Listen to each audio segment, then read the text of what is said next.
উচ্চ শিক্ষা খণ্ডত উজ্জ্বলিল মৰিথল মহাবিদ্যালয়লৈ নাকৰ এগেট অসমত গুণগত উচ্চ শিক্ষা প্ৰসাৰৰ এখন অগ্ৰণী শিক্ষানুষ্ঠান উৎকৃষ্ট মানৱ সম্পদ সৃষ্টিৰ এক ঈৰ্ষণীয় ধাৰাবাহিকতা অক্ষুণ্ণ ৰখা এইখন মহাবিদ্যালয় হৈছে মৰিথল মহাবিদ্যালয়। ধেমাজি জিলাৰ মৰিথলত 1988 চনতে অধ্যক্ষ কমল গগৈৰ লগতে শিক্ষা সদী ৰাইটাৰ প্ৰচেষ্টাত প্ৰাণ প্ৰতিষ্ঠা হৈছিল এইখন উচ্চ শিক্ষানুষ্ঠানৰ। তেতিয়াৰ পৰা শিক্ষাৰ্থীৰ শৈক্ষিক, বৌদ্ধিক, শাৰীৰিক, মানসিক, সাংস্কৃতিক শিক্ষাৰ লগতে সমাজ দায়বদ্ধ জ্ঞানেৰে উদ্ভাসিতকৰণত বৰ্তি হৈ আহিছে এই মহাবিদ্যালয়ৰ কৰ্তৃপক্ষই। শেহতীয়াভাৱে এইখন গৰিমামণ্ডিত মহাবিদ্যালয়ৰে ৰাষ্ট্ৰীয় স্তৰৰ শ্ৰেষ্ঠত্বৰ এক ঈৰ্ষণীয় স্বীকৃতি আজৰি আনিবলৈ সক্ষম হৈছে। মহাবিদ্যালয়খনৰ সৰ্বাংগীন শ্ৰেষ্ঠতম বুনিয়াদ আৰু মানদণ্ডৰ উচিত মূল্যায়ন কৰি ৰাষ্ট্ৰীয় মূল্যায়ন আৰু প্ৰত্যয়ন পৰিষদে এ গ্ৰেড প্ৰদান কৰিছিল। যোৱা 21 আৰু 22 চনত নাকৰ এটা দল মহাবিদ্যালয়খনত উপস্থিত হৈছিল।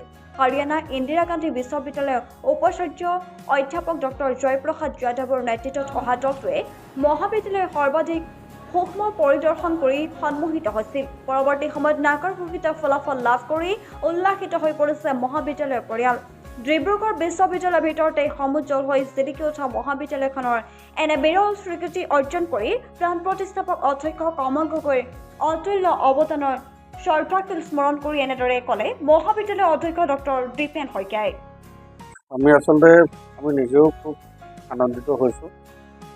বিশেষকৈ আমাৰ মৰিথলৰ নিচিনা আৰ্থসামাজিক শৈক্ষিকভাৱে পিছপৰা অঞ্চলত এই অঞ্চলৰ ৰাইজে আমাৰ প্ৰতিষ্ঠাপক অধ্যক্ষ ডক্টৰ কমল গগৈ ছাৰৰ নেতৃত্বত আৰু ৰাইজৰ সহযোগত বহু আশা কৰি মৰিথল মহাবিদ্যালয় প্ৰতিষ্ঠা কৰিছিল 1988 চনত। আৰু এই ৰাইজৰ আশা আকাংক্ষা পূৰণ কৰিবৰ কাৰণে এই অঞ্চলৰ পিছপৰা অঞ্চলৰ ল'ৰা ছোৱালীবিলাকৰ ছাত্ৰ ছাত্ৰীসকলৰ উন্নয়নৰ স্বাৰ্থত, শৈক্ষিক দিশটোৰ ডেভেলপমেণ্টৰ স্বাৰ্থত এই মহাবিদ্যালয়খনে প্ৰতিষ্ঠা লাভ কৰি ইতিমধ্যে আমি 3টা চাইকেলৰ নাক এছেছমেণ্ট কৰিবলৈ সক্ষম হৈছোঁ। যোৱা যি 2টা নাকৰ এছেছমেণ্ট আছিল, সেই যোৱা নাকৰ এছেছমেণ্ট 2টাত যদিও আমি বিশেষ সাফল্য লাভ কৰিবলৈ সক্ষম হোৱা নাছিলোঁ, কিন্তু এই বৰ্ষত আমি আপোনালোকক ক'বলৈ পাই ভাল পাম যে নাকে আমাক এ গ্ৰেড প্ৰদান কৰিছে। আৰু আমি নাকৰ এই যিটো ভিজিট, আমি নাকৰ ভিজিট বুলি আচলতে কোনো কামেই কৰা নাছিলোঁ। আমি কাম কৰিছিলোঁ মহাবিদ্যালয়খনৰ উন্নয়নৰ স্বাৰ্থত আৰু মহাবিদ্যালয়খনৰ ছাত্ৰ ছাত্ৰীসকলৰ সৰ্বাংগীন বিকাশ সাধনৰ কাৰণে, যাতে মহাবিদ্যালয়খনে এই ছাত্ৰ ছাত্ৰীসকলক ইণ্টাৰেষ্টেড ছাত্ৰ ছাত্ৰীসকলক বিভিন্ন দিশত যাতে আগবঢ়াই লৈ যাব পাৰোঁ, তাৰ কাৰণে আমি কাম কৰিছিলোঁ। আৰু সেইখিনি নাকৰ টিমে পৰিদৰ্শন কৰিছিল। ছাত্ৰ ছাত্ৰীসকল, অভিভাৱকসকল, স্থানীয় ৰাইজ, আমাৰ শিক্ষক শিক্ষয়িত্ৰীসকল, শুভাকাংক্ষীসকল সকলোৰে লগত তেওঁলোকে মত বিনিময় কৰিছে। আৰু মত বিনিময় কৰি তেওঁলোকে আচলতে ইমান ভাল পাই গৈছে, তেখেতসকলে সন্তুষ্টি প্ৰকাশ কৰিছে যে মহাবিদ্যালয়খনৰ লগত প্ৰত্যেকজন ব্যক্তি, এই অঞ্চলটোৰ প্ৰত্যেকজন ব্যক্তি জড়িত হৈ আছে। আপোনালোকৰ আৰু বহুত ভাল ভৱিষ্যত আছে, গতিকে আপোনালোকে কাম কৰি যাওক। আমাক তেনেধৰণে তেওঁলোকে উৎসাহিতও কৰি গৈছে। আৰু আমি এইকাৰণেই সুখী হৈছোঁ যে এই এনেধৰণৰ এটা পিছপৰা অঞ্চলত আজি প্ৰায় 1800 ছাত্ৰ ছাত্ৰী অধ্যয়ন কৰা এই মহাবিদ্যালয়ত আমি ছাত্ৰ ছাত্ৰীসকলক হয়তো কিবা দিব পাৰিছোঁ, ছাত্ৰ ছাত্ৰীসকলৰ আশাবিলাক আমি পূৰণ কৰিব পাৰিছোঁ।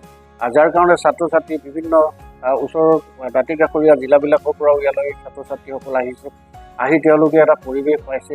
আৰু সেই পৰিৱেশটো আমি দিবৰ কাৰণে সদায় যত্ন কৰি আহিছিলোঁ আৰু এতিয়াও কৰি আছোঁ। আৰু যাৰ কাৰণে ছাত্ৰ ছাত্ৰীসকলৰ যিটো শৈক্ষিক দিশ বা পেৰেলেলি যিটো সাংস্কৃতিক দিশ, সেই 2টা ক্ষেত্ৰতে তেখেতসকলে আগবাঢ়ি যাব সক্ষম হৈছে। আমি গৌৰৱান্বিত যে আমাৰ যিসকল প্ৰাক্তন ছাত্ৰ ছাত্ৰী আছে, মহাবিদ্যালয়ৰ পৰা যিসকলে অধ্যয়ন কৰি গৈছে, সেই ছাত্ৰ ছাত্ৰীসকলৰ ভিতৰত সৰহভাগী এতিয়া বিভিন্ন ক্ষেত্ৰখনত আচলতে সমাজখনক তেওঁলোকে নেতৃত্ব দিব পাৰিছে। বিশ্ববিদ্যালয় পৰ্যায়ৰ পৰা LP স্কুল পৰ্যায়লৈকে শিক্ষকতাৰ বৃত্তিত জড়িত হোৱাৰ উপৰিও বিভিন্ন ডিফেন্স বা পুলিচ এনেকুৱা ধৰণৰ যিবিলাক বা অন্যান্য বিভাগবিলাকত আমাৰ ছাত্ৰ ছাত্ৰীসকলে নিয়োজিত হৈছে। ছাত্ৰ ছাত্ৰীসকলে কেৱল চাকৰি ক্ষেত্ৰত বুলিয়ে নহয়, আজি বিভিন্ন ধৰণৰ NGO বা অন্যান্য এণ্টাৰপ্ৰেনিয়ৰশ্বিপ হিচাপে তেওঁলোকে কাম কৰিবলৈ সক্ষম হৈছে। আমি ভাবিছোঁ যে ছাত্ৰ ছাত্ৰীসকলৰ এই যিখিনি তেওঁলোকৰ আশা আকাংক্ষা লৈ তেওঁলোকে মহাবিদ্যালয়খনলৈ আহিছে অধ্যয়ন কৰিবৰ কাৰণে আমি কিছু পৰিমাণে হ'লেও দিবলৈ সমৰ্থ হৈছোঁ।